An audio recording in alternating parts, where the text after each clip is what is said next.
The Databricks Google Sheets add-in makes it easier than ever for business users and financial analysts to work with governed data from the Databricks Lakehouse, right inside Sheets.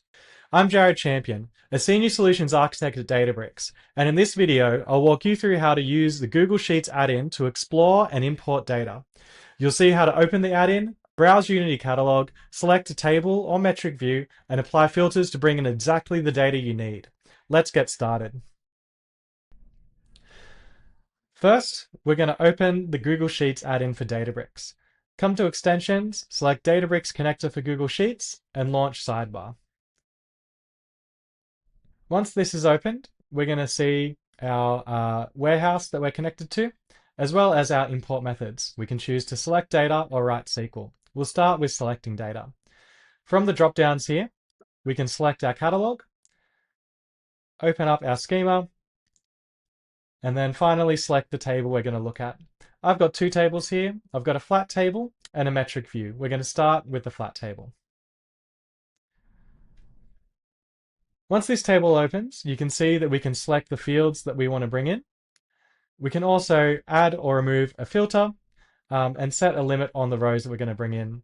So for this one, let's add a filter. We'll choose franchise country contains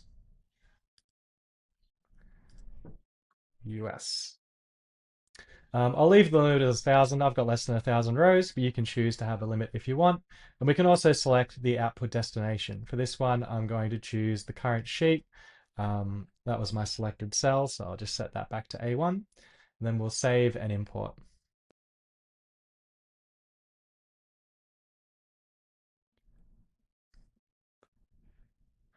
Now that this data is imported, we can see that this is a named range in our sheet. We can select the entire table. We can work like that, just like a Google Sheets table in any other context. We can also adjust the range, play with any of the formatting. And if we come to our saved imports, we can also update if we want to, for example, drop one of the columns, or if I wanted to update the filter, we could do that here and then update and bring that data through with our changes.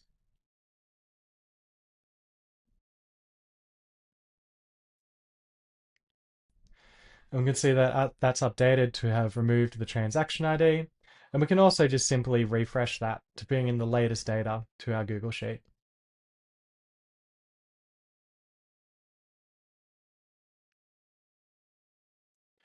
We can also choose to schedule our query into our Google Sheets.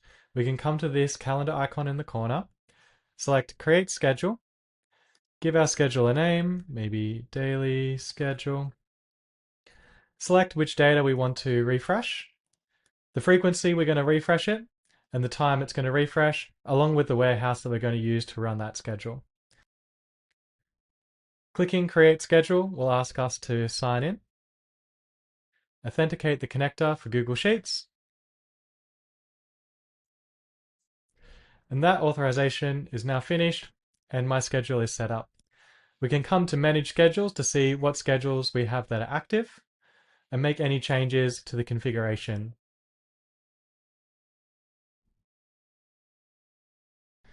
Next, we're going to have a look at importing our metric view. So we'll come to the catalog, select main again, drop into our finance schema, and then we're going to be selecting our revenue metrics metric view table. As it's a metric table, you can see this pivot data checkbox is automatically being clicked. You can also pivot table for flat data, not just metric views, but it automatically identifies this when we're working with the metric view.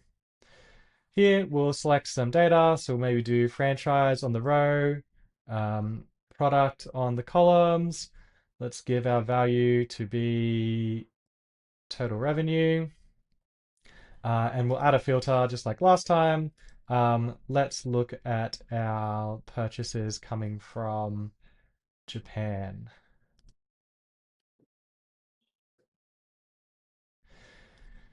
Similarly, we've got the output destination for a pivot table. This one's fixed. It's going to create it into a new sheet for us. While that's important, it's important to note that UC metric tables are a great way for us to push our business logic down to the data lake. This means we can define our semantic layer in a common area where all users can leverage it for all workloads. So business users don't need to manually figure out the right joins or aggregations. The metric definitions are centralized, governed, and reusable across any of the tools that we're working with. We can see that this has loaded our pivot table in.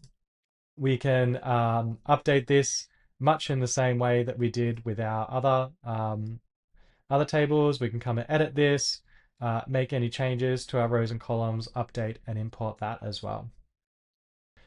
The final method we want to look at is using a direct query to pull our data out. So if we come to the import method and select write SQL, we can type in a query that's been provided to us maybe by our data team or maybe that we've written previously. You can see in this query, I've actually got a parameter here. This means that I can pull in and pass in part of the query from a reference material I have on our sheet. This could be useful if I'm supplying a pre-made workbook with these queries already ingested, and I want to give our users a way to quickly update or change the parameters coming into their queries. So in this case, I'm going to add a parameter. I'm going to map it to country, because that's what my parameter name is here with the hyphen. And I'm going to point to where the reference is. So I've got a reference sheet set up, and this is in cell A1 on our reference sheet. We can push this into a new sheet as well. I'll call this one custom query. Save and import, and that's going to execute our custom query, load it in as a table, and enable us to control that as updates, much like we did with our structured table and metric view queries.